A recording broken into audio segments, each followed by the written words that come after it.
নেতা বানানো এত চমৎকার প্রসেস ইসলাম শিখিয়ে দিল, আর আমি আপনি এখন পাগলের মতো, পাগলের প্রলাপ বকার মতো বলে উঠতেছি যে সংগঠন করা হারাম। আরে ভাই, সংগঠনের মধ্যেই তো আমরা সবসময় আছি। সংগঠন ছাড়া দুনিয়া চলে নাকি? আপনার পরিবারটাই সংগঠন। কেউ দেখাতে পারবে না যতদিন থেকে গণতন্ত্রের জন্ম হয়েছে, গণতন্ত্রের জন্ম তো বেশি দিন না, এই ধরেন 100 বছর সর্বোচ্চ, এই 100 বছরে একটা ইসলামী রাষ্ট্র গণতন্ত্রের মাধ্যম দিয়ে প্রতিষ্ঠিত হয়েছে, আপনারা দেখাতে পারবেন না। তোমাদেরকে এমন একটা ব্যবসাকে আমি শেখাবো না যে ব্যবসা তোমাদেরকে জাহান্নামের আগুন থেকে বাঁচাবে। তুমিনুনা বিল্লাহ ওয়া তুজাহিদুনা ফি সাবিলিল্লাহ, তোমরা আল্লাহর প্রতি ঈমান আনো এবং আল্লাহর রাস্তায় তোমরা জিহাদ করো। আমরা সংখ্যা নিয়ে ক্লান্ত নই, কারণ সংখ্যা দিয়ে কখনো বিজয় পৃথিবীতে আসে নাই। জালুতের বিরুদ্ধে তালুত জয়লাভ করেছিল মাত্র 313 জন সৈন্য নিয়ে। আহলে হাদিস আন্দোলন বাংলাদেশ, আসুন পবিত্র কুরআন ও সহিহ হাদিসের আলোকে জীবন গড়ি। আসসালামু আলাইকুম ওয়া রাহমাতুল্লাহি ওয়া বারাকাতুহু। আলহামদুলিল্লাহি রাব্বিল আলামিন ওয়াল আকিবাতু লিল মুত্তাকিন والصلاة والسلام على أشرف الأنبياء والمرسلين نبينا محمد وعلى آله وصحبه أجمعين ومن تبعهم بإحسان إلى يوم الدين أما بعد فأعوذ بالله من الشيطان الرجيم بسم الله الرحمن الرحيم وما خلقت الجن والإنس إلا ليعبدون وقال تعالى في آية أخرى فاعلم أنه لا إله إلا الله واستغفر لذنبك وقال تعالى في آية أخرى فأين تذهبون إن هو إلا ذكر للعالمين لمن شاء منكم أن يستقيم إلى آخر الآية। আহলে হাদিস আন্দোলন বাংলাদেশ আহলে হাদিস যুব সংঘ বগুড়া জেলা কর্তৃক আয়োজিত আজকের এই ইসলামী সম্মেলনের সম্মানিত সভাপতি, মাননীয় অতিথিমণ্ডলী, আলোচকবৃন্দ, আহলে হাদিস আন্দোলন বাংলাদেশ আহলে হাদিস যুব সংঘের সম্মানিত দায়িত্বশীল বৃন্দ, উপস্থিত আছেন বগুড়া জেলার বিভিন্ন প্রান্ত থেকে আগত সম্মানিত সুধী মণ্ডলী, প্রাণপ্রিয় তরুণ যুবক ভাইয়েরা, পর্দা আলে মা ও বোনেরা, প্রশংসা আল্লাহ রাব্বুল আলামিনের জন্য যার অশেষ রহমতে আজকের এই বার্ষিক নিয়মিত সমাবেশে আমরা সুস্থ শরীরে নিরাপদে আসার সুযোগ পেয়েছি। যে আল্লাহ রাব্বুল আলামিন আমাদেরকে সুস্থ রেখেছেন, নিরাপদে রেখেছেন, আমাদেরকে এখানে আসার সুযোগ করে দিয়েছেন, কিছুদিন আলোচনা করার এবং শোনার সুযোগ দিয়েছেন, তার উদ্দেশ্যে আমরা অন্তঃস্থল থেকে শুকরিয়া আদায় করছি, আলহামদুলিল্লাহ। দরুদ ও সালাম বর্ষিত হোক শেষ নবী আহমদে মুস্তফা মুহাম্মদ মুস্তফা সাল্লাল্লাহু আলাইহি ইসলামের প্রতি, যার আদর্শের প্রতি পরিপূর্ণ আনুগত্য রাখার জন্যই, যার আদর্শকে সমাজের বুকে পরিপূর্ণভাবে ছড়িয়ে দেওয়ার মানুষই আজকের এই চমৎকার আয়োজন। সেই রাসূলের প্রতি আমরা সংক্ষেপে দরুদ পাঠ করছি, আল্লাহুম্মা সাল্লি আলাইহি আল্লাহুম্মা বারিক আলাইহি। সম্মানিত উপস্থিতি, আপনারা জানেন যে মোহতারাম আমিরে জামাত আজকে এই অনুষ্ঠানের প্রধান অতিথি, তবে তিনি সরাসরি সশরীরে আসার সুযোগ পাচ্ছেন না, অনলাইনে আপনাদের সাথে হয়তো যুক্ত হবেন। আলহামদুলিল্লাহ, এই বছর তিনি শারীরিকভাবে যথেষ্ট সুস্থ আছেন, কিন্তু তারপরেও লেখালেখির ব্যস্ততার কারণে তিনি নিজেও চাচ্ছেন সময়টা লেখালেখির পিছনে কাটাতে। এজন্য আমরাও তাকে এই বছর আর খুব একটা চাপ দেইনি, এজন্য তিনি বাইরে খুব একটা এই বছর সম্ভবত আসতে পারবেন না। তারপরও আপনারা তার জন্য সবসময় দোয়া করবেন, আল্লাহ রাব্বুল আলামিন তাকে যেন নেক হায়াত দান করেন, এবং যে এই সময়টুকু তিনি পাচ্ছেন সেই সময়গুলো যেন আল্লাহ রাব্বুল আলামিন তাকে এই মহান খেদমত, বিশেষ করে তাফসীর লেখা, এটা একটা তার বড় মিশন, আল্লাহ রাব্বুল আলামিন তাকে যেন এই মিশনে সফলতা দান করেন, আল্লাহুম্মা আমিন। সম্মানিত উপস্থিতি, যদিও তিনি আমাদের সামনে নেই, কিন্তু যে মিশনটা তিনি আমাদের সামনে উপস্থাপন করে গেছেন, সেই মিশন নিয়ে গুটি কয়েক মানুষ হলেও আমরা সারা বাংলার বুকে ছুটে বেড়াচ্ছি, ঘুরে বেড়াচ্ছি, একটাই উদ্দেশ্য, এদেশের মানুষকে সিরাতুল মুস্তাকিমের পথ থেকে কেউ যেন দূরে সরিয়ে না নিয়ে যায়, শিরক বেদাতের ডামাডোলে আমরা যেন আমাদের ঈমানটাকে হারিয়ে না ফেলি। এই একটা মানুষ নিয়েই, এই একটা চিন্তা নিয়েই আজকে আমরা সারা দেশের বুকে ঘুরে বেড়াচ্ছি। সম্মানিত উপস্থিতি, যে বিষয়ে আমাকে আলোচনা দেওয়া হয়েছে, গণতন্ত্র বনাম ইসলামী খেলাফত, এই বিষয়টা নিয়ে আমরা এমনিতে অতীতে অনেক আলোচনা হয়েছে, তবে গত 5ই আগস্টের পর থেকে, 5ই আগস্ট 2024-এর পর থেকে এই আলোচনা সারা বাংলাদেশের প্রতিটা প্রান্তরে আমাদের ভাইরা করেছেন। আলহামদুলিল্লাহ, প্রতিটা এলাকাতে আমরা এই আলোচনা ছড়িয়ে দেওয়ার চেষ্টা করেছি। আমাদের উদ্দেশ্য ছিল একটাই, বাংলাদেশের স্বাধীনতার পরে 53 বছর পরে, 54 বছর পরে আজকে যে পরিবেশটা এসেছে, হকের পক্ষে কথা বলার যে সুযোগটা এসেছে, এই সুযোগটা যেন আমরা কাজে লাগাই এবং এদেশের মানুষের চিন্তাধারাকে একটু পরিবর্তন করে সেই দিকে নিয়ে যাওয়ার চেষ্টা করি, যেই দিকে আল্লাহ রাসূল সাল্লাল্লাহু আলাইহি ওয়াসাল্লাম মানুষকে নিয়ে যেতে পেরেছিলেন, এক আল্লাহর দেওয়া বিধানের দিকে মাথা নত করার জন্য যে জাজবা প্রয়োজন, যে স্পিরিটটা প্রয়োজন, যে আমল আকীদা প্রয়োজন, সেটা আল্লাহ রাসূল যেভাবে করেছিলেন ওইভাবে আমরা সমাজের বুকে ছড়িয়ে দেওয়ার জন্য সর্বাত্মক চেষ্টা করেছিলাম। কিন্তু আমরা আজকে বলতে ব্যর্থ হচ্ছি, যে আমরা বলতে বাধ্য হচ্ছি যে আজকে আমরা আমাদের সেই মিশনে যেই সফলতা পাওয়ার আমাদের ইচ্ছা ছিল সেই ইচ্ছার ধারে কাছেও যেতে পারেনি। আল্লাহ রাসূল সাল্লাল্লাহু আলাইহি ওয়াসাল্লামের সেই ভাষ্যটাই যেন মনে হচ্ছে। আল্লাহ রাসূল সাল্লাল্লাহু আলাইহি ওয়াসাল্লাম একটা উদাহরণ দিয়ে এভাবে বলছেন, আনা আখিযুম বিহুজাজিকুম আনিন নার ওয়া আনতুম তাকতাহিমুনা ফিহা, আমি তোমাদেরকে একেবারে কোমর জড়িয়ে ধরে জাহান্নামের আগুন থেকে বাঁচাতে চাচ্ছি, কিন্তু তোমরা সেই জাহান্নামের আগুনে ঝাঁপ দেওয়ার জন্য সব ছুটে যাচ্ছ। গড্ডালিকা প্রবাহে গা ভাসিয়ে আমরা সবাই এগিয়ে যাচ্ছি। যে সমস্ত ইসলামী দলের ভাইদের সাথে আমাদের পরিচয় হয়েছিল, যাদের সাথে আমাদের দেখা হয়েছিল, তাদের প্রত্যেকের সাথে আমাদের একটাই আলাপ হয়েছে, এখনই সুযোগ, আসেন আমরা ইসলামী খেলাফতের পক্ষে কিছু কথা বলি, আমরা প্রচলিত গণতন্ত্রের এই কুফলগুলো, এই ব্যাড সাইডগুলো মানুষের সামনে একটু প্রচার করি, তাহলে হয়তো সমাজটা ইনশাআল্লাহ ওই দিকে ধাবিত হবে যেদিকে আমরা ধাবিত করতে চাচ্ছি। আমরা আল্লাহর আইন চাই, সৎ লোকের শাসন চাই, যে কথাগুলো মুখে বলছি ওটা বাস্তবেই যদি প্রয়োগ করার সুযোগ আমরা নিতে পারি, তাহলে এর চেয়ে সুন্দর বিষয় আর কি হতে পারে। দুর্ভাগ্যের বিষয়, তারা আমাদের সাথে একমত পোষণ করেন, মানে টেবিল টকে একমত পোষণ করেন, কিন্তু যখন তারা ময়দানে চলে যান, ময়দানে ঘুরে ফিরে আবার সেই দিকে চলে যান যেদিকে তারা ছিলেন। আবার তারা সেই বস্তা পচা গণতান্ত্রিক নির্বাচনের দিকে আবারও তারা প্রস্তুতি নিচ্ছেন, আবারও তার মানুষকে সেদিকে আহ্বান জানাচ্ছেন। আমরা তাদেরকে ডেকে ডেকে হয়রান হয়ে আমরাও এখন হতাশ হয়ে গেলাম। আমরাও মনে হচ্ছে যে আমরা মনে হয় আমাদের মিশনে মনে হয় ব্যর্থ হয়ে গেলাম। সময় উপস্থিতি, তবে এইটুকু আমরা বলতে পারি, মিশনে ব্যর্থ হওয়া এটা আমরা আমাদের আফসোসের জায়গা থেকে বলছি, কিন্তু আসলে বাস্তবতার জায়গা থেকে যদি আমরা চিন্তা করি, সমাজ থেকে জাহেলিয়াত দূর করা, সমাজ থেকে কুসংস্কার দূর করা, এটা আসলে এত সহজ কাজ না। বছরের পর বছর ধরে মানুষের কাছে শিরকের বিরুদ্ধে দাওয়াত দিতে দিতে, বেদাতের বিরুদ্ধে দাওয়াত দিতে দিতে আমরা একসময় মনে করছি আমরা বোধহয় আমাদের কাজ করে ফেলেছি, কিন্তু যখন আমরা আমাদের ঘরের বাইরে, আমাদের এলাকার বাইরে, আমাদের ঘরানার বাইরে যখন যাচ্ছি, ঘুরে ফিরে দেখছি আবার যা তাই, কোনো খোঁজ নেই। ঘুরে ফিরে রফল এদেন করলে, আমিন বললে এরা আবার কারা, শিয়া নাকি, তখন মনে হয় আমরা আমাদের মিশনের মধ্যে ব্যর্থ হয়ে গেলাম, যে আমরা বোধহয় এখন আমাদের দাওয়াত পৌঁছাতে পারলাম না। সম্মানিত উপস্থিতি, তারপরেও আমরা সফলতার বিষয়ে হতাশ নই এই কারণে যে আলহামদুলিল্লাহ আল্লাহ রাব্বুল আলামিন আমাদের এই প্রচারণার মাধ্যম দিয়ে এদেশে বহু কুসংস্কার কিন্তু আস্তে আস্তে দূর করে দিচ্ছেন। বাংলাদেশের বুকে একসময় মিলাদ, 20 বছর আগে মিলাদ নিয়ে প্রচুর হাঙ্গামা হতো, তাই না? এখন কি আর মিলাদের কথা তেমন শোনা যায়? শবে বরাত নিয়ে কত কি হতো, এখন আলহামদুলিল্লাহ সেগুলো তেমন শোনা যায় না। এই যে বেদাতগুলো আস্তে আস্তে দূর হচ্ছে, হোক একটু আস্তে আস্তে, কিন্তু দূর হচ্ছে, তাই না? মাজার পূজা যারা করতেন, যারা মাজারের সামনে যে নত হতেন, আলহামদুলিল্লাহ তাদের সংখ্যা কি কমছে না বাড়ছে? বাড়ছে আলহামদুলিল্লাহ, কিছু কমছে। এমনকি মাজারগুলোতে এখন লেখা থাকছে মাজারে সিজদা করার নিষেধ, অন্তত এইটুকু তারা লিখে দিচ্ছে, যদিও বাস্তবতা হচ্ছে না, কিন্তু লিখে দিচ্ছে। তারপরে পরিস্থিতি কিন্তু আস্তে আস্তে চেঞ্জ হচ্ছে। আমরা এটুকু আশাবাদী, হয়তো আমাদের প্রচারণায় আজকে তেমন আমরা ফলাফল খুঁজে পাচ্ছি না, কিন্তু 10 বছর পরে এদেশের একটা বড় অংশ মানুষ তারা বুঝতে শিখবে যে না, গণতন্ত্রের মাধ্যম দিয়ে কখনো ইসলাম প্রতিষ্ঠা করা সম্ভব নয়। এইটুকু বিশ্বাস আমরা রাখি। আমরা কখনো কখনো দেখি ট্রেনে বা বাসে যখন চলাফেরা করি, সাধারণ মানুষ একেবারে যাদের হয়তো ইসলামের তেমন কোনো জ্ঞান নেই, কিন্তু গণতন্ত্রের বিষয়ে 2-1টা পয়েন্ট যখন আমরা তুলে দেই, তখন দেখি তারা নিজেরাই বলতে থাকে আসলে এর মাধ্যম দিয়ে কখনো সমাজে প্রকৃত অর্থে শান্তি আসতে পারে না। এর মাধ্যম দিয়ে হয়তো বা 5 বছর পর পর একটা সরকার চেঞ্জ করা যায় বটে, কিন্তু কোয়ালিটি চেঞ্জ করা সম্ভব নয়। নেতা পরিবর্তন করা সম্ভব বটে, নীতি পরিবর্তন করা সম্ভব নয়। আমরা শুধুমাত্র হয়তো নেতারই পরিবর্তন করে যাচ্ছি। যেই ফাসেক, যেই ফাজের, যেই ফ্যাসিস, যেই জালেম আমরা এতদিন কষ্ট করে তাদেরকে সরিয়ে দিলাম, আর 5 বছর পরে, 10 বছর পরে একই জালেম, একই ফাসিস্ট আবার আসবে, তাদেরকে আবার উঠানোর জন্য আমরা উঠে পড়ে লাগবো। এই আমাদের নিয়তি হয়ে দাঁড়াচ্ছে।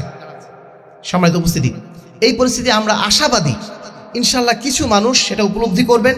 আজকে যেমন মিলাদ, শবে বরাত বা এই ধরনের কুসংস্কারগুলো আস্তে আস্তে দূরীভূত হচ্ছে, একদিন ইনশাল্লাহ এই গণতন্ত্রের ঘোর থেকে মানুষ নিজেদেরকে উদ্ধার করে প্রকৃত ইসলামের কাছে ইনশাআল্লাহ তারা আশ্রয় গ্রহণ করবে, সেই আশা নিয়েই আমরা আমাদের কাজ করে যাব। সম্মানিত উপস্থিতি, আমরা এইটুকু বিশ্বাস করি, আমাদের এই কাজের মাধ্যম দিয়ে যদি একজন মানুষও জান্নাতমুখী হয়, একজন মানুষও তারা শিরক থেকে নিজেকে বাঁচার তাকিদ অনুভব করে, সেটাই আমাদের সফলতা।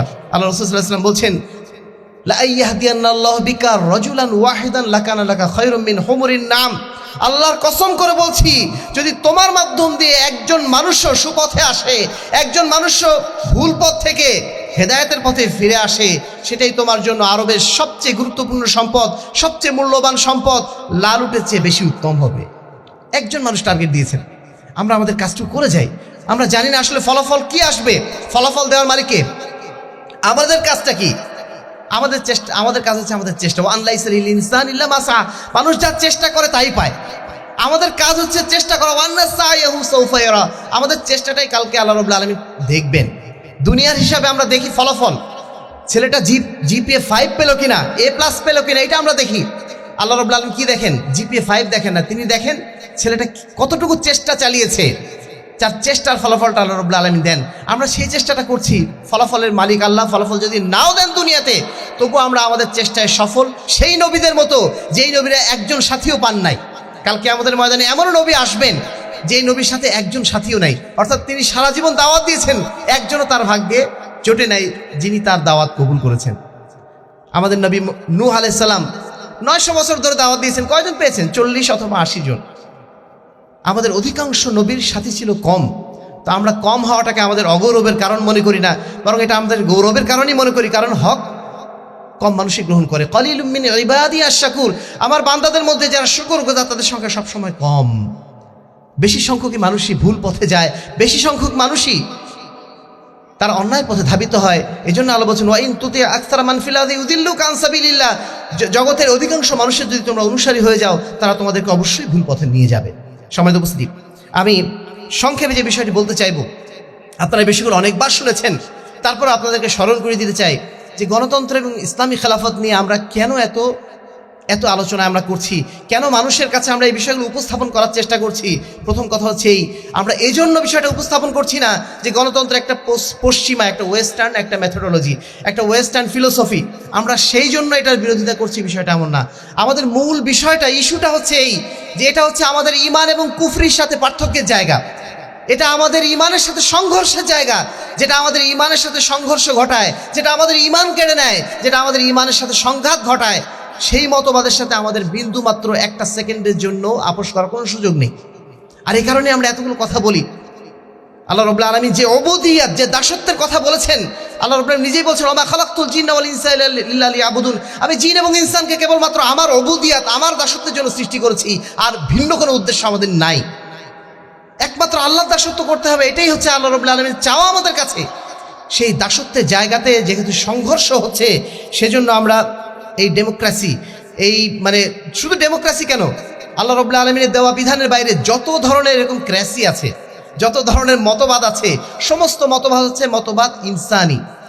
প্রত্যেকটা মতবাদ হচ্ছে মানুষের মতবাদ প্রতিষ্ঠা করার জন্য প্রতিষ্ঠিত হয়েছে। রাজতন্ত্র মানুষের তন্ত্র প্রতিষ্ঠার জন্যই। অনুরূপভাবে গণতন্ত্র, যেটা হয়তোবা তিনি একজন ব্যক্তির তন্ত্র না, কিন্তু একটা ব্যক্তির সমষ্টির তন্ত্র, একটা দলের তন্ত্র, সমাজের একটা অংশের মানুষের তন্ত্র প্রতিষ্ঠা করার রাজনীতি, এই রাজনীতি কখনো আল্লাহ রাব্বুল আলামিনের দাসত্ব প্রতিষ্ঠা করার রাজনীতি নয়। আমরা যে রাজনীতি করি, এই রাজনীতি হচ্ছে আল্লাহর দাসত্ব প্রতিষ্ঠা করার রাজনীতি, এবং সেটা জীবনের সর্বক্ষেত্রে, সেখানে কারো কোনো কম্প্রোমাইজ কোনো অবস্থাতে আমরা কামনা করি না।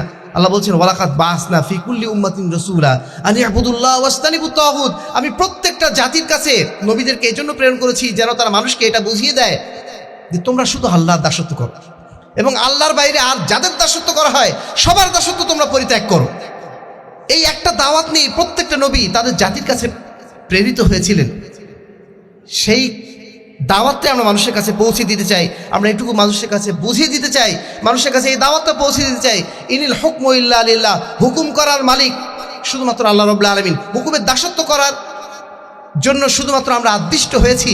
আমরা মানুষ হয়ে অন্য কোনো মানুষের দাস হতে পারি না। আদর্শগতভাবে একজন মানুষের দাসত্ব কেন করবে বলেন তো? আমি একজন মানুষ, আমি আরেকজন মানুষের কেন দাসত্ব করব? যদি তিনি আমার স্রষ্টা হন, যদি তিনি আমার রিজিক দাতা হন, যদি তিনি আমার প্রতিপালক হন, আমি তার দাসত্ব স্বীকার করতে পারি। আমি মানুষ হয়ে আমারই মতো আরেকজন মানুষের দাসত্ব কেন স্বীকার করব?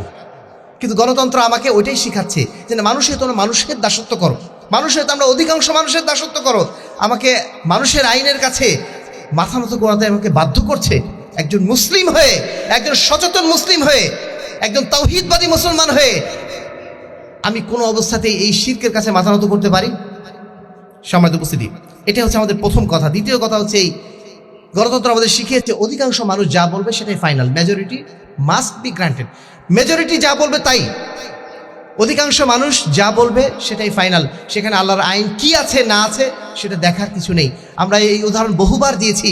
এই সমাজের অধিকাংশ মানুষ যদি বলে যে মদ হালাল, মদ বাংলাদেশে জায়েজ করতে হবে, মদকে নিষিদ্ধ করা যাবে না, সিগারেট নিষিদ্ধ করা যাবে না, অধিকাংশ মানুষ যদি এই কথা বলে, সরকার বাধ্য হবে এই কাজ করতে। কারণ সরকার মূলত কি জনগণের প্রতিনিধি হিসাবে কাজ করে, জনগণ যা চায় তাই করতে হবে, তারা তো আল্লাহর প্রতিনিধি নয়। আর এই কারণে অধিকাংশের হুকুমটাই সমাজে বাস্তবায়ন হয়। আল্লাহ বলছেন ওয়াতাম্মাত কালিমাতু রাব্বিকা সিদকান ওয়া আদলা। আল্লাহ রাব্বুল আলামিন তোমাদের কাছে যে বিধান পাঠিয়েছেন, এই বিধান সত্যতার দিক থেকে, ন্যায় বিচারের দিক থেকে এটা পরিপূর্ণতা লাভ করেছে। লা তাবদীলা লি কালিমাতি, আল্লাহ রাব্বুল আলামিনের যে কালেমা, আল্লাহ রাব্বুল আলামিনের যে বিধান, এই বিধানের কোনো পরিবর্তন নেই। ওহুয়াস সামিউল আলিম, নিশ্চয়ই তিনি সবকিছু শোনেন, সবকিছু তিনি জানেন। ওয়া ইন তুতি আকসারা মিন ফিল আরদি ইউদিল্লুকা আন সাবিলিল্লাহ, যদি অধিকাংশ মানুষের তোমরা অনুসরণ করো, নিঃসন্দেহে তারা তোমাদেরকে পথভ্রষ্ট করে দেবে। ইয়াত্তাবিউনা ইল্লা যান, কারণ অধিকাংশ মানুষ কিসের অনুসরণ করে? ধারণার অনুসরণ করে। ওয়া ইনহুম ইল্লা ইয়াখরুসুন, অধিকাংশ মানুষ মিথ্যার পিছনে ছোটে, অধিকাংশ মানুষ মিথ্যার পিছনে ছোটে, সত্যের পিছনে ছোটে। এরকম মানুষ কয়জন? অধিকাংশ মানুষ সমাজে নিঃসন্দেহে ভালো মানুষ নয়, তাই না? আমরা আমাদের সমাজের যদি বিবেচনা করি, অধিকাংশ মানুষ যারা আমরা বসবাস করছি, অধিকাংশ মানুষ কিন্তু খারাপের দিকে। খুব কম সংখ্যক মানুষ আছে যারা প্রকৃত অর্থে ভালোর পথে চলে, ভালোর পথে চলতে চায়, ভালোর পথে টিকে আছে। এরকম মানুষের সংখ্যা সব সমাজে কম। সমাজে উপস্থিতি আল্লাহ রাব্বুল আলামিন আরো বলছেন ওমান লাম ইয়াহকুম বিমা আনজালাল্লাহ ফাউলাইকা হুমুজ যালিমুন, নিশ্চয়ই যারা আল্লাহ রাব্বুল আলামিনের বিধান অনুযায়ী চলে না, বিধান অনুযায়ী হুকুম পরিচালনা করে না, শাসন বিধান পরিচালনা করে না, নিঃসন্দেহে তারা জালেম। অনুরূপভাবে আল্লাহ রাব্বুল আলামিন আরো বলছেন আলা লাহুল খালকু ওয়াল আমরু, যিনি সৃষ্টি করেছেন, এই পৃথিবী শাসন করা মালিক একমাত্র তিনি। এই পৃথিবী শাসন করার জন্য যে নীতিগুলো প্রণয়ন করার দায়িত্ব, সে দায়িত্ব একমাত্র তার। আল্লাহ রাসূল সাল্লাল্লাহু আলাইহি ওয়াসাল্লাম বলে দিয়েছেন তারাকতু ফীকুম আমরাইন লান তাযিল্লু মা তামাসসাকতুম বিহিমা কিতাবাল্লাহ ওয়া সুন্নাত নবিহি, আমি তোমাদের মাঝে দুইটা জিনিস রেখে গেলাম, তোমাদের মাঝে গাইডলাইন হিসেবে দুইটা জিনিস রেখে গেলাম, সেটা হচ্ছে আল্লাহর কিতাব এবং রাসূল সাল্লাল্লাহু আলাইহি ওয়াসাল্লামের সুন্নাত। এর বাইরে আমাদের কোনো গাইডলাইন নেই। দুনিয়ার সমস্ত মানুষ একদিকে থাকুক, আমি একা একদিকে কোরআনের পক্ষে আছি, হাদিসের পক্ষে আছি, এটাই মুসলিম সমাজে ইসলামী শাসনতন্ত্র হিসেবে গৃহীত হবে। কিন্তু যখন আমি ডেমোক্রেসিকে মেনে নিয়েছি, গণতন্ত্রকে মেনে নিয়েছি, তখন অধিকাংশ মানুষ যা বলবে, ইচ্ছায় হোক অনিচ্ছায় হোক, সেটাকে আমাকে মেনে নিতেই হচ্ছে। সমাজে উপস্থিতি 3 নম্বর পয়েন্ট, যেটা যে ডেমোক্রেসির মাধ্যম দিয়ে, গণতন্ত্রের মাধ্যম দিয়ে যে শাসন ব্যবস্থা আসে, এই শাসন ব্যবস্থা হচ্ছে পরিপূর্ণ সেকুলার শাসন ব্যবস্থা, পরিপূর্ণ ধর্মনিরপেক্ষ শাসন ব্যবস্থা। এই শাসন ব্যবস্থায় কখনো ইসলাম আসা সম্ভব নয়। পৃথিবীর কোনো দেশে এখনো পর্যন্ত কোনো ইসলামী দল, কোনো ইসলামী রাজনৈতিক দল এই গণতান্ত্রিক সিস্টেমে যে তারা কখনো ইসলামী রাষ্ট্র, ইসলামী শাসনতন্ত্র কায়েম করতে পারে নাই। একটা উদাহরণ কেউ দেখাতে পারবে না। যতদিন থেকে গণতন্ত্রের জন্ম হয়েছে, গণতন্ত্রের জন্ম তো বেশি দিন না, এই ধরেন 100 বছর সর্বোচ্চ, এই 100 বছরে একটা ইসলামী রাষ্ট্র গণতন্ত্রের মাধ্যম দিয়ে প্রতিষ্ঠিত হয়েছে আপনারা দেখাতে পারবেন না। আর এই কারণেই আমাদের ধর্ম উপদেষ্টা খুব সুন্দর করে বলেছেন, কিন্তু আমরা তাদেরকে সমালোচনা করেছিলাম যে আপনি একজন দাড়িওয়ালা মানুষ হয়ে, টুপিওয়ালা মানুষ হয়ে আপনি কিভাবে নাচ গানের অনুষ্ঠানে যে বসে থাকেন, আমরা সমালোচনা করেছিলাম। কিন্তু তিনি তার উত্তর কিন্তু খুব সুন্দরভাবে দিয়েছেন। তিনি স্পষ্ট ভাষায় বলেছেন এই বাংলাদেশ হচ্ছে সেকুলার স্টেট, এই বাংলাদেশ হচ্ছে ধর্মনিরপেক্ষ কান্ট্রি। এখানে যদি আমি ধর্ম উপদেষ্টা হই, আমি শুধু মুসলমানদের ধর্ম উপদেষ্টা না, আমি হিন্দুদের ধর্ম উপদেষ্টা, আমি খ্রিস্টানদের ধর্ম উপদেষ্টা। ওই জন্য তাদের অনুষ্ঠানে আমাকে যাওয়া লাগে, তাদের অনুষ্ঠানে তাদের নাচ গান আমাদের দেখা লাগে। তিনি স্পষ্ট ভাষায় বলছেন যে সেকুলার স্টেট, এটা ধর্মনিরপেক্ষ রাষ্ট্র, এখানে আমার এর বাইরে কিছু করার নেই। আজকে যারা ইসলামী রাজনীতির মাধ্যম দিয়ে যারা বলছেন আল্লাহর আইন চেয়ে সৎলোকের শাসন চাই, তারা যদি আগামীকালকে ক্ষমতায় যান, তারাও একই কথা শোনাবেন যে না, এই স্টেট সেকুলার স্টেট, এই স্টেটে আমাদের এর বাইরে কিছু করার নেই। তারা বলবেন এবং তারা এখন অলরেডি তাদের কথা চেঞ্জ হয়ে গেছে, কিন্তু তারা বলছেন আমরা কল্যাণ রাষ্ট্র প্রতিষ্ঠা করব, আমরা একটা মানবিক রাষ্ট্র প্রতিষ্ঠা করব, আমরা একটা ইনসাফ ভিত্তিক রাষ্ট্র প্রতিষ্ঠা করব। তারা একবার বলছেন আমরা একটা ইসলামী রাষ্ট্র প্রতিষ্ঠা করব, কারণ তারা জানে এটা সম্ভব না কখনো। ইসলামের কথা বলে, ইসলামী রাষ্ট্রের কথা বলে এই গণতান্ত্রিক পন্থায় কখনো জয়িত হওয়া প্রশ্নই আসে না। আর জয়ী যদি আপনি হন, আপনাকে যে কোনো মূল্যে সরিয়ে দেওয়া হবে যদি আপনি ইসলামের পক্ষে একটা কথা বলেন। সুতরাং ডেমোক্রেসির এই পথ, গণতন্ত্রের পথ কখনোই ইসলামের পথ নয়, ইসলামী খেলাফতের পথ নয়, ইসলামী শাসনতন্ত্রের পথ নয়। যে বা যারা আমাদেরকে এই বুঝগুলো দিচ্ছেন, এই বুঝগুলো আমাদেরকে নিঃসন্দেহে পথভ্রষ্ট করে দিচ্ছে। আমরা যারা আহলুল হাদিস আছি, আমরা যারা কোরআন এবং সহিহ হাদিসের বিশ্বস্ত অনুসারী, আমরা যারা কোরআন এবং হাদিসের সর্বোচ্চ অগ্রাধিকার দিই, আমরা যারা শিরক বেদাতকে সবসময় প্রত্যাখ্যান করি, আমরা যারা তাওহীদ এবং সুন্নাতের ধারক এবং বাহক বলে নিজেদের মনে করি, আমাদেরকে অবশ্যই এই বিষয়ে সচেতন থাকতে হবে। যে ভুলগুলো তারা বোঝাচ্ছেন, এই ভুলগুলো তাদেরকে বোঝাতে হবে উল্টো, যে আপনারা ভুল করছেন, এই ভুলগুলো আপনাদের বুঝতে হবে। আমরা বিভিন্ন প্রোগ্রামে যখন যাই, অনেক সময় তাদেরকে আমরা পাশে পাই, আমরা তাদেরকে তাদের সামনে রেখে তাদেরকে বসিয়ে রেখে কথাগুলো বলি, কিন্তু তাদের মাথায় কথাগুলো ঢোকে না। এখন যেহেতু নির্বাচনের সময়, এর বাইরে তাদের মাথায় অন্য কিছু ঢোকেই না। যতই আমরা বোঝানোর চেষ্টা করি না কেন, ঘুরে ফিরে আবার একই কথা, যে তাগুত সরকারকে হটাতে হবে। তাগুত সরকারটা আসলে কি জিনিস? আপনারা নিজেরাই তো তাগুত হয়ে বসে আছেন, আপনারা তো নিজেরাই গায়রুল্লাহর আবেদ হয়ে বসে আছেন। আপনি কাকে সরাবেন? আপনার নিজের বিরুদ্ধে আপনার লড়াই এখন চলছে, নিজের বিরুদ্ধেই তো আপনাকে লড়াই করতে হচ্ছে। সম্মানিত উপস্থিতি, তারপরে যে বিষয়টি, সেটি হচ্ছে ইসলামী রাষ্ট্রে বর্তমান যে সিস্টেম, এই সিস্টেমে যে ব্যক্তি প্রেসিডেন্ট হবেন, তিনি কখনোই আল্লাহ রাব্বুল আলামিন প্রতিনিধি হবেন না। তিনি কার প্রতিনিধি হবেন? তিনি জনগণের প্রতিনিধি হবেন। তিনি কখনো আল্লাহর প্রতিনিধি হবেন না। এই কারণে তিনি জনগণের কথা শুনবেন নাকি আল্লাহর কথা শুনবেন? তাকে ইচ্ছায় হোক অনিচ্ছায় হোক জনগণের কথাই শুনতে হবে। আল্লাহর কথার মূল্য তার কাছে নাই। যদি আল্লাহর কথা তার সামনে বলা হয়, যে কোনো একটা ব্যাখ্যা দিয়ে তারা উড়িয়ে দেবেন। তাদেরকে যখন প্রশ্ন করা হয়, ভাই দাড়ি রাখা যে জরুরি, আপনাদের অধিকাংশই দেখি দাড়ি নাই, তখন তারা কি বলেন? তারা বলে হ্যাঁ দাড়ি রাখার সুন্নত আমরা রাখবো। ব্যাস এইভাবে তারা পাশ কাটিয়ে চলে যান। কেন পাশ কাটিয়ে চলে যান? কারণ এর পক্ষে যদি তারা জোরালো বক্তব্য দেন, তারপরের দিন তারা আর ভোট তিনি পাবেন না। তারা যদি নারীদের সাথে ফ্রি মিক্সিং না করেন, ওই নারীদের তো ভোট তারা পাবেন না। মানে ক্ষমতায় আসার জন্য, রাজনীতির জন্য, ইসলাম মানে ক্ষমতায় আসার জন্য তাদেরকে পদে পদে এভাবে কম্প্রোমাইজ করতে হচ্ছে। সম্মানিত উপস্থিতি, আমরা এগুলো আপনাদের রাগানোর জন্য বলছি না, আপনাদের প্রতি আমাদের বিদ্বেষ ঝাড়ার জন্য বলছি না, এগুলো আপনাদের বোঝার জন্য বলছি। আমরা ইসলামী দল হিসেবে যদি এগুলো না বুঝি, তাহলে কারা বুঝবে? সেকুলাররা তো এমনিতেই হারিয়ে গেছেন, সেকুলারদের বোঝানোর ক্ষমতা আমাদের নেই, তারা তো ভুল পথে চলেই গেছেন। আপনারা যারা ইসলামের কথা বলছেন, যারা আল্লাহকে ভালোবাসেন, যারা আল্লাহ রসুলকে ভালোবাসেন, আল্লাহর বিধান প্রতিষ্ঠা করার জন্য কাজ করে যাচ্ছেন, আল্লাহর আইন চাই, সৎলোকের শাসন চাই বলছেন, তাদেরও তো অন্তত বোঝা উচিত বিষয়গুলো। সম্মানিত উপস্থিতি, সর্বশেষ যে বিষয়টি, সেটি হচ্ছে এই নির্বাচন পদ্ধতি, যেটা এই পদ্ধতির মাধ্যম দিয়ে কখনো সৎ লোকের শাসন সম্ভব নয়। কখনো সৎ লোক ওখানে আসবে, এটা কখনোই সম্ভব নয়। এই জন্য মোহতারাম আমির জামাত মাঝে মধ্যেই কথাটা বলেন, যদি ভোটের মাধ্যম দিয়ে নবী নির্বাচন করা হতো, আমাদের নবী মুহাম্মদুর রাসূলুল্লাহ সাল্লাল্লাহু আলাইহি ওয়াসাল্লাম থেকে শুরু করে যত নবী পৃথিবীতে এসেছেন, কোনো নবী হতে পারতেন না। পারতেন? কারণ সমাজের অধিকাংশ লোক ভালো মানুষ নয়, তারা কখনো ভালো মানুষকে নির্বাচন করবে না। এই নির্বাচনের মাধ্যম দিয়ে পপুলার ভোটের যে যাচাইটা হয়, সেই পপুলার ভোটের মাধ্যম দিয়ে সমাজের যেই সমস্ত লোকগুলো মানুষের অন্যায়কে সাপোর্ট দিতে পারে, তাদেরকেই সেখানে নির্বাচন করা হয়। কোনো অবস্থাতে কোনো ভালো শাসক সেখানে আসার সুযোগই নেই। এর বিপরীতে ইসলাম কি বলে? ইসলাম চায় সিলেকশন, ইলেকশন না। ইসলাম বলে সিলেকশন করতে কিভাবে? রাষ্ট্রের কিছু একটা প্যানেল থাকবে, যারা যোগ্য মানুষকে নির্বাচন করবে। এটাই সহজ বিষয়, এটাই সহজে বোধগম্য বিষয়। আর এই কারণে আমরা দেখি শুধুমাত্র জাতীয় নির্বাচন ছাড়া আর এলাকাভিত্তিক কিছু পাগলামি নির্বাচন ছাড়া বাংলাদেশের প্রতিটা সেক্টরে যারা কাজ করছেন, যারা দায়িত্ব পালন করছেন, কেউ নির্বাচিত নন, সবাই অনির্বাচিত। আমাদের বগুড়া শহরের ডিসি, ওনাকে চেনেন তো আপনারা নাকি? অনেকেই চেনেন না, কিন্তু ডিসি একজন আছে তো নাকি? ওই ডিসিকে নির্বাচন করেছেন আপনারা? কোথা থেকে আসলো? তাকে সিলেকশন করা হয়েছে। তিনি একজন যোগ্য মানুষ বলে তাকে যাচাই বাছাই করে, অনেক পরীক্ষা নিরীক্ষা করে তাকে ডিসি বানানো হয়েছে। যে লোকটা এসপি হয়ে আছেন, ওই এসপিকে আপনি কি নির্বাচন করেছেন? ওই এসপিকে সিলেকশন করা হয়েছে একজন যোগ্য ব্যক্তি মনে করে, তাকে এখানে নিয়ে আসা হয়েছে। ঠিক একইভাবে রাষ্ট্রের প্রত্যেকটা সেক্টরে এইভাবে যদি সিলেকশন করা হতো, যেভাবে 4 খলিফা নির্বাচিত হয়েছিলেন সিলেকশনের মাধ্যম দিয়ে, এইভাবে যদি নির্বাচন করা হতো, আমাদের এই হাজার কোটি টাকা, কয়েক হাজার কোটি টাকা দিয়ে নির্বাচনের কোনো আয়োজন করা লাগতো?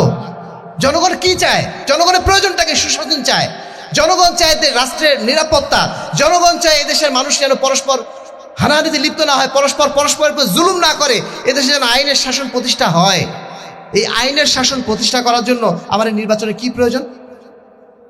সম্মানিত উপস্থিতি, আমরা সেই সিলেকশনের রাজনীতির কাছে আসতে চাই, যে রাজনীতি ইসলাম আমাদের শিখিয়েছে। আমরা কেন পশ্চিমাদের কাছে শিখতে যাব কিভাবে নির্বাচন করতে হয়, কিভাবে নেতাকে সরাতে হয়? এই সিস্টেম গেল কেন আমরা পশ্চিমাদের কাছে শিখবো? আমাদের কাছেই তো সেগুলো মজুদ ছিল। এই বিশ্বকে আমরা 1300 বছর ধরে পরিচালনা করি নাই? আমরা তো 100 বছরের মধ্যে সব ভুলে ভাতে দেখিয়েছি, অথচ আল্লাহ রাসূলের যুগ থেকে 1300 বছর পর্যন্ত মুসলিম উম্মাহ বিশ্বকে শাসন করেছে। একক খলিফার অধীনে সারা বিশ্বকে তারা পরিচালনা করেছে, একক খলিফার অধীনে। এখন তো সারা বিশ্বে কতগুলো দেশ, 200-র বেশি দেশ হয়ে গেছে। এখনকার যাতায়াত ব্যবস্থা কত ভালো, কিন্তু সেই যুগে যাতায়াত ব্যবস্থার অবস্থা কি ছিল? সেই যুগে মুসলিম উম্মাহ সারা বিশ্বকে একক নেতৃত্বের অধীনে পরিচালনা করতে পেরেছে। এতটা যোগ্যতা তাদের ছিল কিসের মাধ্যম দিয়ে? কারণ সেখানে সেই যোগ্য খলিফা, যোগ্য নেতৃত্ব ছিল। কিন্তু আজকে সেই অযোগ্য অপদার্থ নেতৃত্বের কারণে দুদিন পর আমাদের পরস্পর মারামারি, পরস্পর হানাহানি, এবং দুদিন পর পর হাজার হাজার কোটি টাকা নষ্ট করে নির্বাচন। ফলাফল কি? আবার মারামারি। নির্বাচিত হলো, আপনি কি তাকে ছাড় দিবেন? আবার তার বিরুদ্ধে লাগবেন। সিস্টেমই এমন করে দিয়েছে যেখানে আপনাকে বহুদলীয় গণতন্ত্রের মাধ্যম দিয়ে পরস্পর হানাহানি করতেই হবে। আপনি যেদিন নির্বাচিত হচ্ছেন সরকারি দল, পরের দিন আপনাকে অবশ্যই বেসরকারি দল হিসেবে, বেসরকারি দল না কি, বিরোধী দল, নামটা কি? নামই বিরোধী দল, ওর কাজই বিরোধিতা করা। আপনি যেদিন কাজে নামলেন সেদিনে আপনার বিরোধী একজন আসে হাজির হয়ে গেল। মানুষের বিরোধিতার মধ্যে আপনি কি কাজ করবেন বলেন? আল্লাহ বলছেন, ওয়াতাসিমু বিহাবলিল্লাহি জামিআ ওয়ালা তাফাররাকু, তোমরা পরস্পর বিচ্ছিন্ন হয়ে না, পরস্পর হানাহানিতে লিপ্ত হয়ে না, তোমরা সবাই মিলে আল্লাহর রজ্জুকে ধারণ করো।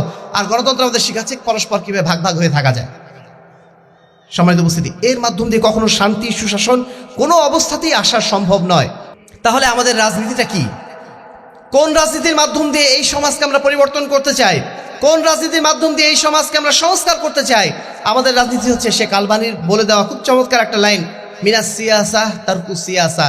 এই যুগের এই যে রাজনীতি, এই রাজনীতিকে চ্যালেঞ্জ করে এই রাজনীতি পরিবর্তন করার জন্য যে উদ্যোগ, সেই উদ্যোগ আমরা নিতে চাই, সেই রাজনীতি আমরা করতে চাই। আমরা এই রাজনীতির পরিবর্তনের রাজনীতি করতে চাই, এই রাজনীতিতে ঢুকে যাওয়ার রাজনীতি করতে চাই না।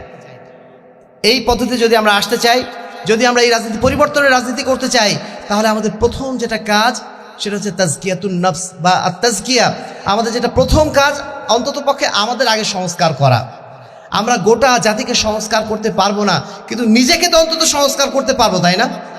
এই জন্য আল্লাহ রাব্বুল আলামিন যে বিধানগুলো দিয়েছেন, আল্লাহ রাসূল যে বিধানগুলো দিয়েছেন, প্রত্যেক নবী যে তরিকা অবলম্বন করেছেন, সেই তরিকায় কখনো এরকম ছিল না অমুক শাসক খারাপ, তাকে নামাও আর একটা ভালো শাসক নিয়ে আসো। শাসককে চ্যালেঞ্জ করা, এটা কোনো নবীর নীতি ছিল না। কারণ শাসককে আমি চ্যালেঞ্জ করতে পারবো, শাসককে আমি নামাতে পারবো বটে, কিন্তু দুনিয়ার শাসন ব্যবস্থার নীতি যদি পরিবর্তন না হয়, আদর্শ যদি পরিবর্তন না হয়, শাসক পরিবর্তন হয়ে কোনো লাভ নেই।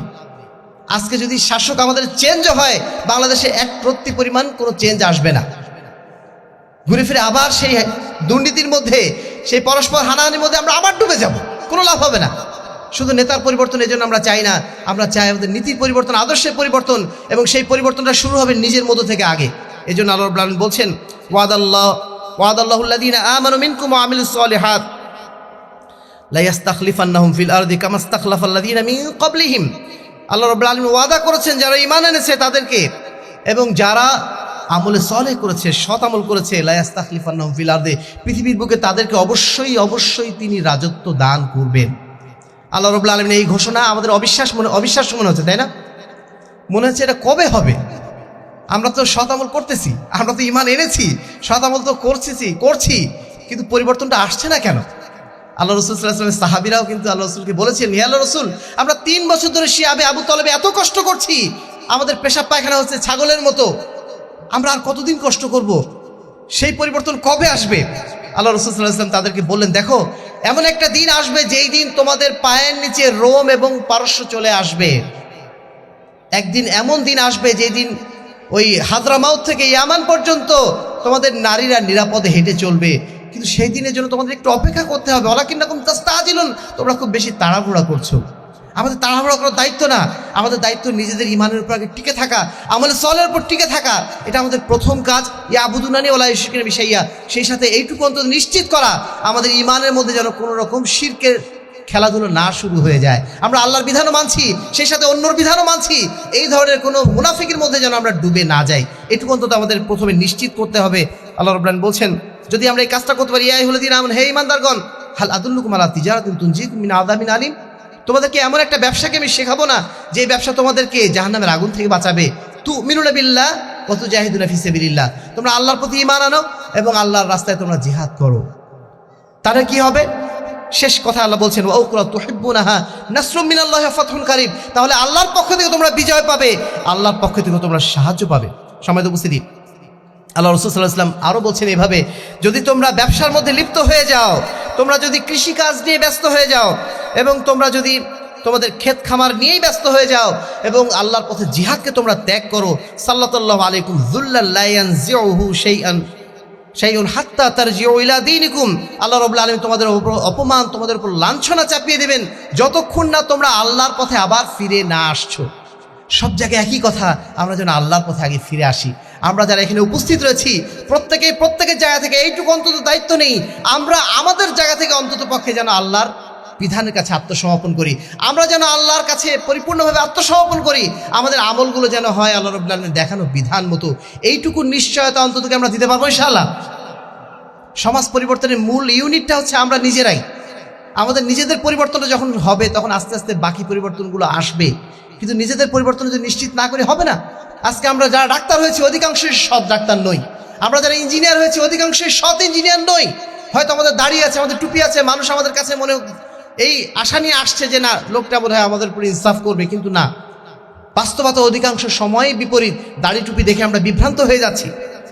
সম্মানিত উপস্থিতি, আপনাদের প্রতি বা আমার নিজের প্রতি সবাই যেন আমরা এই জায়গায় শতভাগ সততা অবলম্বন করার চেষ্টা করি। যে জায়গায় আছি সর্বোচ্চ সততা অবলম্বন করে যেন আমরা আমাদের কার্যক্রমগুলো পরিচালনা করি।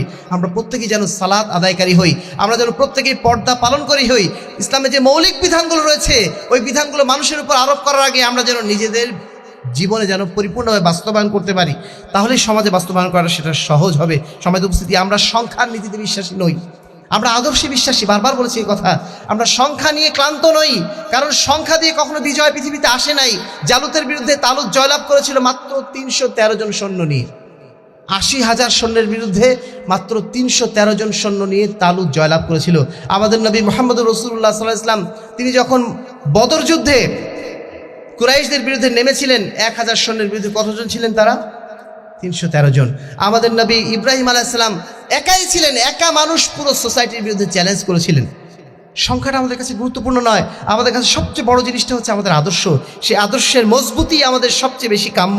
সেই আদর্শের জন্যই আমরা আমাদের এই যত প্রচারণা এখন করে যাচ্ছি, এটাই আমাদের উদ্দেশ্য, আমরা যেন আদর্শের উপরে মজবুতি অর্জন করতে পারি। 2 নম্বর কাজ হচ্ছে আমরা যেন ইলম অর্জন করি, জ্ঞান অর্জন করি। এটা আমরা বারবার বলি।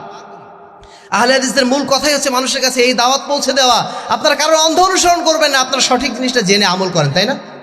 আমরা যারা এখানে উপস্থিত আছি অন্ততপক্ষে এটা তো আমরা বিশ্বাস করি, তাই না? আমরা কারোকে অন্ধ অনুসরণ করি। আহলে হাদিসের অন্তত এইটা বৈশিষ্ট্য আছে, তারা কখনোই কারোর অন্ধ অনুসরণ করেন না। তারা সবসময় দলিলের অনুসরণ করেন, তারা সবসময় জ্ঞানের অনুসরণ করেন। যা কিছু কোরআনে এবং হাদিসে এসেছে সেটা মেনে নিতে তাদের এক চুল পরিমাণ দ্বিধাদ্বন্দ্ব থাকে না। এই জন্য আমরা আহলুল হাদিস, তাই না? আজকে আমাদের রাজনীতি আমরা যারা করছি, আমরা সমস্ত বিষয়ে জ্ঞান অর্জন করেছি, জ্ঞান অর্জন করিনি ইসলাম সম্পর্কে। আর সেজন্যই আমাদের মুখ দিয়ে এই কথা বের হচ্ছে যে রোজা এবং পূজা সব সমান। আমাদের মুখ দিয়ে খুব সহজেই বেরিয়ে যাচ্ছে মুসা আলাইহিস সালাম, ঈসা আলাইহিস সালাম যেমন নবী, ওই আপনার কৃষ্ণ, দুর্গা এরাও এরকম ভালো মানুষ, এজন্য মানুষ তাদের অনুসরণ করতো। সবাইকে আমরা একাকার করে ফেলেছি। কেন? আমাদের জ্ঞানটা নেই। সব কিছু আছে, জ্ঞান নাই। লিবারালিজমের যে জ্ঞান, উদারতাবাদের জ্ঞান আমাদের মাথায় ঢুকে আছে, ইসলামের প্রকৃত জ্ঞান আমাদের মাথায় নাই। আর না থাকার কারণে আজকে আমরা যেই রাজনীতি করছি, এই রাজনীতি ভুল পথে চলে যাচ্ছে। আমরা যা করছি সব ভুল পথে চলে যাচ্ছে। এই জন্য সবার আগে দরকার আল ইলমু ক্বাবলাল কওলি ওয়াল আমাল। যে কোনো কথা বলার আগে, যে কোনো কাজ করার আগে জ্ঞান অর্জন করা দরকার। জ্ঞান অর্জন না করলে আপনি শিরক বেদাত সব মিশিয়ে ফেলবেন। শিরক তাওহীদকে একসাথে মিশিয়ে আপনি বলবেন যে না আমি মেলা কিছু করলাম।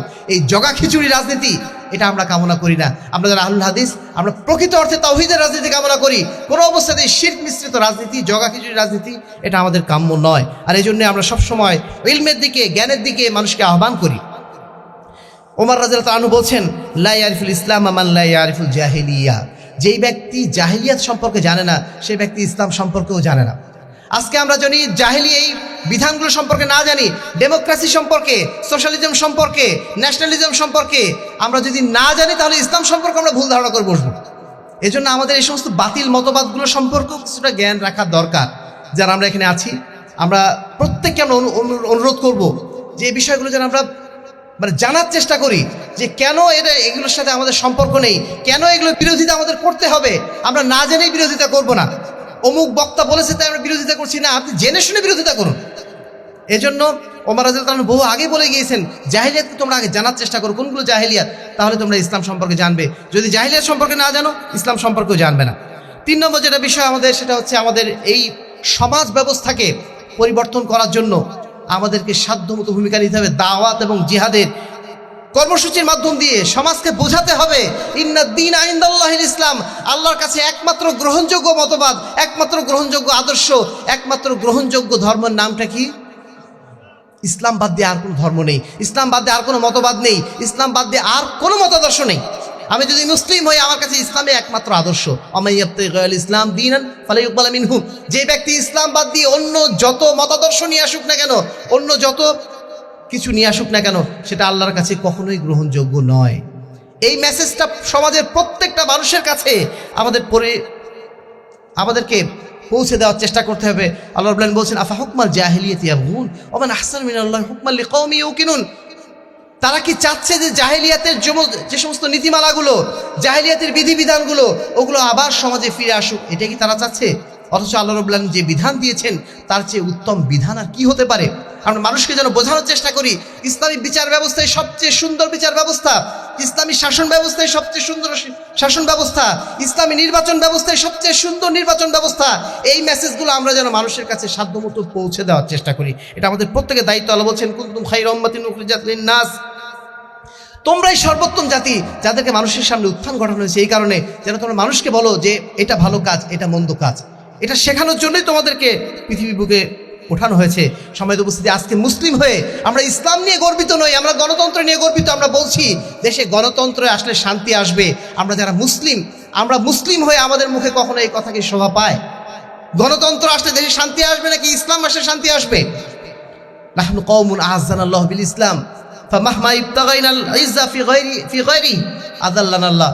ওমর রাদিয়াল্লাহু আনহু বলছেন, আমরা এমন একটা কওম, যেই কওমকে আল্লাহ রাব্বুল আলামিন ইজ্জত দিয়েছেন, পৃথিবীতে মর্যাদাবান করেছেন। কিসের কারণে? ইসলামের কারণে। আমরা যদি ইসলাম বাদ দিয়ে অন্য কিছুর মধ্যে আমাদের মর্যাদা খুঁজি, অন্য কিছুর মধ্যে আমাদের ক্ষমতা খুঁজি, অন্য কিছুর মধ্যে দিয়ে আমাদের অগ্রগতি খুঁজি, আল্লাহ রাব্বুল আলামিন আমাদেরকে অবশ্যই লাঞ্ছিত করবেন। আমরা কেউ লাঞ্ছিত হতে চাই না। ইসলামী রাজনীতি করে আমরা কেউ লাঞ্ছিতদের তালিকায় যেতে চাই না।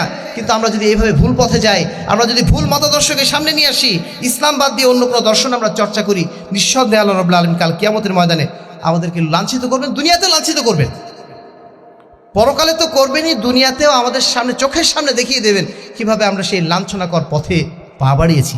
সম্মানিত উপস্থিতি, তারপরে যে কাজটা আমাদের, সেটা হচ্ছে তাজহিজুল ইমারা। আমাদের সামনে নেতৃত্ব প্রয়োজন। আমাদের সামনে যে সমস্ত মানুষগুলো নেতৃত্ব দেবে, এই সমস্ত মানুষগুলো আমরা খুঁজে পাই না। আমাদের সামনে কোনো আদর্শ স্থানীয় মানুষ আমরা খুঁজে পাই না। কোনো নেতৃত্ব তৈরি করা কোনো সিস্টেম আমাদের সামনে আমরা দাঁড় করাতে পারছি না। অথচ আমরা খুব সুন্দর করে বলে দিচ্ছি যে সংগঠন করা হারাম। সংগঠন করা হারাম যদি হয়, নেতৃত্ব তৈরি হবে কোথায়? আল্লাহ রাসূল সাল্লাল্লাহু আলাইহি ওয়াসাল্লাম যে এত চমৎকার করে বললেন যে ইদা কুনতুম সালাসাতান ফি সাফারিন ফালিউম্মিরু আহাদাহুম, তোমাদের মধ্যে যদি 3 জন ব্যক্তিও থাকো কোথাও সফরে, তবু সেখানে একজনকে নেতা বানিয়ে নাও। নেতা বানানো এত চমৎকার প্রসেস ইসলাম শিখিয়ে দিল। আর আমি আপনি এখন পাগলের মতো, পাগলের প্রলাপ বকার মতো বলে উঠতেছি যে সংগঠন করা হারাম। আরে ভাই, সংগঠনের মধ্যেই তো আমরা সবসময় আছি। সংগঠন ছাড়া দুনিয়া চলে নাকি? আপনার পরিবারটাই সংগঠন। আপনার পরিবারের নেতৃত্ব নাই? আপনার পরিবারের নেতাকে? আপনার স্ত্রী না আপনার সন্তান? আপনি যদি বাবা হয়ে থাকেন, আপনি যদি সংসারের স্বামী হয়ে থাকেন, আপনার সংসারের নেতাকে? আমাদের অবশ্য কোনো সংসারের নেতা বোধহয় আমাদের স্ত্রীরাই আছে বোধহয়, তাই না? এই জন্য বলতে ভয় লাগতেছে। আমাদের পরিবারের নেতা কে? নেতা হতে হবে কাকে? অবশ্যই পুরুষকে, তাই না? তো নেতৃত্ব যেখানে আছে সেখানেই সংগঠন। আপনার পরিবারটা একটা সংগঠন। আপনার যে দোকান বানিয়েছেন, আপনার দোকানে কিছু সেলসম্যান আছে না? আপনি দোকানের মূল কর্তা, আপনার অধীনে কিছু সেলসম্যান আছেন, মিলেই তো সংগঠন। আপনি কিসের সংগঠন হারাম ফতোয়া দিচ্ছেন? এই সমস্ত আজে বাজে কথা বলে আমাদের বহু যুবক আজকে বিভ্রান্ত হয়ে গেছে। আমরা অত্যন্ত কষ্ট পাই যখন দেখি যে আমাদের তরতাজা যুবকগুলো তারা এখন আলহামদুলিল্লাহ দিনের জন্য জীবন দেওয়ার জন্য প্রস্তুত হয়ে গেছে। বিশেষ করে গত 5ই আগস্টে যে ঘটনা আমরা দেখেছি, সমস্ত যে তৎপরতা ছিল, কাদের ছিল? এটা তরুণদের ছিল, নওজওয়ানদের ছিল। আজকে আলহামদুলিল্লাহ ইসলামের পক্ষে যাদেরকে আমরা কাজ করতে দেখছি সবাই আলহামদুলিল্লাহ নওজওয়ান। আজকে এই মাঠে যারা আছেন এর মনে হয় অর্ধেকের বেশি আছে আমাদের তরুণ ভাইয়েরা। এই তরুণ ভাইদেরকে আমরা আহলে হাদিস সমাজ কাজে লাগাতে পারছি না, অন্যরা কাজে লাগিয়ে নিচ্ছে। অন্যরা এই পচা রাজনীতি নামে কাজে লাগিয়ে নিচ্ছে। কিন্তু আমরা যারা আহলুল হাদিস, আমরা যারা হকপন্থী, যারা আমরা হক প্রচারের জন্য কাজ করে যাচ্ছি, আমরা আমাদের এই ভাইদের কাছে পাচ্ছি না। কারণ তারা একটা ফতোয়া শিখে ফেলেছেন যে সংগঠন করা হারাম। এই জন্য তারা একদম ধারে কাছে ঘেসেন না, একবার দূরে দূরে থেকে কিছু বক্তব্য শুনে হারিয়ে যান। আমরা এই হারানো ভাইদেরকে খুঁজছি, তাদের কাছে আমরা আমাদের এই দাওয়াতটা পৌঁছে দিতে যাচ্ছি যে ইসলাম এইরকম একটা পাগলের ধর্ম না। ইসলাম এইভাবে বিশৃঙ্খল একটা সমাজ কামনা করে না। ইসলাম চায় একটা সুশৃঙ্খল সমাজ। হ্যাঁ, আপনি বলতে পারেন যে কিছু আমাদের মধ্যে বিতর্ক তৈরি হচ্ছে, পরস্পর আমাদের সংকীর্ণতা তৈরি হচ্ছে, সেটা আলাদা কারণ। সেই সংকীর্ণতা সৃষ্টি করার জন্য আমরা দায়ী, সংগঠন দায়ী না। আমরা নিজের ব্যক্তিগতভাবে দায়ী। আমরা তো সমাজে অন্য মানুষের গীবত করি না? আচ্ছা, একটা সুন্দর কথা বলি আপনাদেরকে। আমাদের সমাজে এখন ডিভোর্স বাড়ছে না কমছে? ডিভোর্স বাড়ছে। আপনাদের বগুড়াতেও বাড়ছে বোধহয় নাকি? ডিভোর্স বাড়ছে। মানুষ যত শিক্ষিত হচ্ছে, তত বেশি নিজের অধিকার সচেতন হচ্ছে, তত বেশি ডিভোর্স হচ্ছে।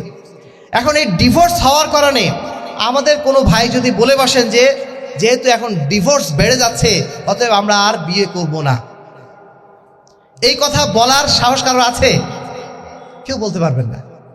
একটা ভুল হচ্ছে, একটা অন্যায় হচ্ছে, অন্যায়টা আলাদা হিসাব। আপনি চেষ্টা করবেন যে ডিভোর্স কিভাবে কমানো যায়, কিভাবে যেন তালাক না হয় সেই ব্যবস্থা আপনি করেন। কিন্তু আপনি এই কথা বলতে পারেন না যে বিয়েই হারাম। এখন আমাদের কাজ হতে যাচ্ছে এরকম যে কিছু সাংগঠনিক ভাইদের মধ্যে হয়তো বিতর্ক হতেই পারে। একটা সমাজে আমরা বসবাস করি, আপনার 5 ভাইয়ের মধ্যে গন্ডগোল হয় না? 5 ভাইয়ের সবার সাথে আপনার সম্পর্ক সমান, কারোর মধ্যে গন্ডগোল হয়নি? আপনার মনে হচ্ছে যেন আমরা সব ফেরেশতা হয়ে গেছি। এই গন্ডগোল হওয়ার কারণে এখন বলবো আমাদের আর ভাই ভাই থাকার দরকার নেই, যে যার মতো থাকবে, এই কথা আমরা কিন্তু কখনোই বলি না। ঠিক তেমনই ভাবে হয়তো আমাদের মধ্যে পারস্পরিক কিছু বিতর্ক তৈরি হতে পারে কোনো বিষয়ে, কিন্তু সে তার অর্থ এই না যে আমরা পরস্পর বিচ্ছিন্ন থাকবো।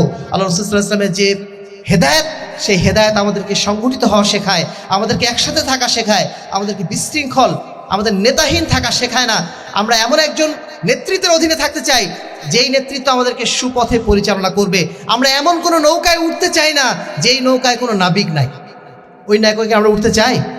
আমরা কি চাই আমাদের জীবনটা ওইভাবে পরিচালিত হোক যে আমাদের পরিচালনাকারী কেউ নেই, আমি নিজেই আমার পরিচালক? শেখ উসাইমিন যেটা বলছেন, কুল্লু আহাদ, মানে প্রত্যেকে চায় যে সে হবে আমিরু নাফসিহি, সে নিজের আমির, সে নিজেই হবে। এই নিজের আমির হয়ে নিজেই হবে, এই চিন্তা যিনি করছেন নিঃসন্দেহে তিনি স্বেচ্ছাচারী একদিন না একদিন হয়ে যাবেনই। তিনি অবশ্যই পথভ্রষ্টদের কাতারে একদিন তার নাম লেখানো হবেই হবে। সুতরাং অবশ্যই আমরা যেন এই ধরনের অপরিণামদর্শী কোনো চিন্তা না করি। আমি আপনাদের প্রত্যেকের প্রতি অনুরোধ করব, আমরা যেন সাংগঠনিকভাবে কাজগুলো করি, আমাদের একজন নেতা যেন নির্ধারণ করি, একজন নেতৃত্বের অধীনে আমরা যেন এই সমাজকে সুসংগঠিতভাবে পরিবর্তন করার জন্য, সংস্কার করার জন্য এগিয়ে যেতে পারি। এটা আমাদের একটা দায়িত্বের অংশ। আল্লাহ বলছেন, ইন্নাল্লাহা ইউহিব্বুল্লাযিনা ইয়াকুতুলুনা ফী সাবিলিহি সাফফান কাআন্নাহুম বুনিয়ানুম মারসুস। নিশ্চয়ই আল্লাহ বলেন তাদেরকে ভালোবাসেন যারা আল্লাহর রাস্তায় জিহাদ করে সারিবদ্ধ হয়ে সীসা ঢালা প্রাচীরের মতো। আমরা সেই সারিবদ্ধ হয়ে সীসা ঢালা প্রাচীরের মতো একজন নেতৃত্বের অধীনে আমরা এই সমাজকে সংস্কারের কাজ ইনশাআল্লাহ এগিয়ে নিয়ে যাব। সর্বশেষ কথা হচ্ছে এই আল ইস্তিকামা। আমাদের ওপর নানা বিপদ আসতে পারে, এমন একটা সময় আসতে পারে আপনাকে অবশ্যই জেলখানায় হয়তো যেতে হবে, আপনাকে অবশ্যই জেলখানে যেতে হতে পারে, অথবা আপনাকে ফাঁসির কাস্টে হয়তো দাঁড়াতে হবে। এমন একটা সময় হয়তো আসবে আপনার পাশে আর কেউ থাকবে না, আপনি এখানে একা দাঁড়িয়ে বক্তব্য দিচ্ছেন, আপনার সামনে কেউ নাই। এমন একটা সময় কি আসতে পারে না? সেই সময়কে আপনি পালিয়ে যাব? ফাস্তাকিম কামা উমির। আল্লাহ বলছেন তুমি সেইভাবেই দণ্ডায়মান থাকো, অটল থাকো যেভাবে তোমাকে নির্দেশ দেওয়া হয়েছে। এই নির্দেশটা শুধুমাত্র আল্লাহ রসুলের জন্য না, এই নির্দেশটা যুগে যুগে প্রত্যেক হকপন্থী ওলামায়ে কেরাম, প্রত্যেক হকপন্থী মানুষের জন্য প্রযোজ্য। যদি আমি একাও থাকি তবু আমাকে সত্যের উপরে দাঁড়িয়ে থাকতে হবে, কোনো অবস্থাতে আমি যেন গড্ডালিকা প্রবাহে গা না ভাসাই। এই সমাজের যদি 99% মানুষ আগামী নির্বাচনে অংশগ্রহণ করে এই প্রচলিত গণতন্ত্রের পক্ষে, তারা যদি সাফাই গায় আমি একজন আহলুল হাদিস, আমি একজন হকপন্থী মানুষ, আমি কি তাদের সেই গলায় সুরে সুর মেলাতে পারবো? সম্মানিত উপস্থিতি, এটাই হচ্ছে আহলে হাদিস আন্দোলনের মূল স্পিরিট। আমি যদি একাও থাকি তবু আমি হকের উপর টিকে থাকবো, এটাই হচ্ছে আমাদের মূল স্পিরিট। সেই স্পিরিটের দিকে আমরা সবসময় আহ্বান করি, ফাকিম ওয়াজহাকা লিদ্দীনি হানিফা। আল্লাহ বলছেন তুমি তোমার চেহারাটা আল্লাহর দ্বীনের দিকে একনিষ্ঠভাবে প্রতিষ্ঠিত করো। ফাআইনা তাযহাবুন, আল্লাহ বলছেন তুমি যাচ্ছটা কোথায়? ফাআইনা তাযহাবুন ইন হুয়া ইল্লা যিকরুল লিল আলামিন। এটা তো আল্লাহর পক্ষ থেকে আসা নির্দেশ, আল্লাহর পক্ষ থেকে আসা উপদেশ। তুমি যাচ্ছ কোন দিকে এটা ছেড়ে? লিমান শাআ মিনকুম আইয়াস্তাকিম। সম্মানিত উপস্থিতি, আলোচনা একদম শেষ লগ্নে এসে আপনাদের সবার প্রতি আমাদের বিনীত আহ্বান থাকবে, আমরা যেন যে কোনো মূল্যে আমাদের ঈমানটা ধরে রাখার সংগ্রামে টিকে থাকার যেন চেষ্টা করি, অটল থাকার চেষ্টা করি। কোনো অবস্থাতে আমরা যেন না বলি এই যুগে আর বিকল্প কিছু নাই, ইসলামের বিকল্প কিছু হয়, তাওহীদের বিকল্প কিছু কি হয়, সুন্নাতের বিকল্প কিছু হয়? আপনি বলছেন যে না, এই যুগে শিরকের সাথে লিপ্ত হওয়া ছাড়া কোনো উপায় নাই। কে বললে কথা? আল্লাহ রাব্বুল আলামিন বহু আগেই পবিত্র কোরআনে বলে গিয়েছেন, ইয়া ইবাদিয়াল্লাযীনা আমানু, হে আমার ওই সমস্ত দাস যারা তোমরা ঈমান এনেছো, ইন্না আরদি ওয়াসিয়া, আমার পৃথিবী তো একেবারে সুবিস্তৃত, বিশাল পৃথিবী তোমার সামনে রেখে দিয়েছি। ফাইয়া তা'বুদুন, তোমরা একমাত্র আমারই দাসত্ব করো, আমারই ইবাদত করো। তোমরা কার ইবাদত করছো? প্রয়োজনে আসহাবে কাহাফের মতো চলে যাও পাহাড়ের উপরে, ঢুকে যাও গুহার মধ্যে, তবুও নিজের ঈমানটাকে ধরে রেখো। কোনো অবস্থাতে বাতিলের সাথে, জাহিলিয়াতের সাথে, কুসংস্কারের সাথে, শিরকের সাথে, কুফরির সাথে এক দণ্ড তুমি আপোষ করো না। এই বার্তায় আমরা আপনাদের সবার কাছে পৌঁছে দিতে চাই। আল্লাহ বলছেন, ইয়া আইয়ুহাল্লাযীনা আমানু, হে ঈমানদারগণ, উদখুলু ফিস-সিলমি কাফা, তোমরা ইসলামের মধ্যে পরিপূর্ণভাবে দাখিল হয়ে যাও। ওয়ালা তাত্তাবিউ খুতুওয়াতিশ শাইতান, শয়তান নানা রকম ফাঁদ নিয়ে আসবে, ওই সমস্ত ফাঁদে তোমরা পা দিও না, শয়তানের পদাঙ্ক অনুসরণ করো না। ইন্নাহু লাকুম আদুউম মুবিন, নিশ্চয়ই শয়তান তোমাদের প্রকাশ্য শত্রু। যদিও সে তোমাদের বলবে কোনো উপায় নেই, এখন এই নির্বাচনে অংশগ্রহণ না করলে সমাজে কি খারাপ মানুষগুলো উঠে যাবে, সমাজে এই হবে, সমাজে সেই হবে, নানা রকম সুন্দর সুন্দর যুক্তি দিয়ে আমাদেরকে যে কোনো মূল্যে ওখানে ঢোকাতে চাইবে। একজন ইমানদার হিসাবে আমরা সে সমস্ত প্রলোভনে কোনো অবস্থাতেই ফাঁদে পা দেব না। আমরা স্পষ্ট ভাষায় তাদের উদ্দেশ্যে বলবো, ইয়া আইয়ুহাল্লাযীনা আমানু, হে ঈমানদারগণ, ইত্তাকুল্লাহ হাক্কা তুকাতি, তোমরা আল্লাহকে ভয় করার মতো ভয় করো। ওয়ালা তামুতুন্না ইল্লা ওয়া আনতুম মুসলিমুন, আর তোমরা মুসলিম না হয়ে মৃত্যুবরণ করো না। আমরা মুসলিম হয়ে মৃত্যুবরণ করতে চাই, আল্লাহর কাছে আত্মসমর্পণকারী হয়ে মৃত্যুবরণ করতে চাই। আজকের এই বগুড়ার সম্মেলন থেকে আমাদের বগুড়ার সমস্ত ভাইদের উদ্দেশ্যে আমাদের এটাই মেসেজ যে আসুন আমরা পরিপূর্ণভাবে ইসলামের মধ্যে দাখিল হয়ে যাই, পরিপূর্ণভাবে আমরা ইসলামের কাছে আত্মসমর্পণ করি। আমাদের জীবনের প্রতিটা মুহূর্ত, প্রতিটা সেকেন্ড সেটা যেন ইসলামের পথে পরিচালিত হয়। আমাদের পরিবার, আমাদের সমাজকে যেন আমরা ইসলামের পথে পরিচালিত করার জন্য, পরিপূর্ণ ইসলামের মধ্যে দাখিল হওয়ার জন্য আমরা সংগ্রামে লিপ্ত হই। এটাই হচ্ছে আমাদের আহলে হাদিস আন্দোলন বাংলাদেশের পক্ষ থেকে আপনাদের সবার প্রতি এই মেসেজ। আল্লাহ রাব্বুল আলামিন আমাদের সকলকে পরিপূর্ণ ঈমানদার হয়ে, পরিপূর্ণ মুসলিম না হয়ে আমাদেরকে যেন মৃত্যুদান না করেন। আল্লাহ রাব্বুল আলামিন আমাদের প্রত্যেককে প্রচলিত এই জাহেলিয়াতগুলো থেকে, শিরক থেকে, কুফরি থেকে আমাদের ঈমানকে যেন হেফাজত করার তৌফিক দান করেন। আল্লাহ রাব্বুল আলামিন আমাদের মৃত্যুটা যেই দিন হবে সেই মৃত্যুটা যেন পরিপূর্ণ ঈমানের উপর হয়। আল্লাহ রাব্বুল আলামিন সেই তৌফিক যেন আমাদেরকে দান করেন। দুনিয়ার যাবতীয় প্রলোভন, ক্ষমতার প্রলোভন, অর্থের প্রলোভন আমাদেরকে যেন কোনো অবস্থাতে ভুল পথে না নিয়ে যেতে পারে। আল্লাহ রাব্বুল আলামিন সেই তৌফিক যেন আমাদেরকে দান করেন। আল্লাহুম্মা আমিন। ওয়া আখিরু দাওয়ানা আলহামদুলিল্লাহি রাব্বিল আলামিন।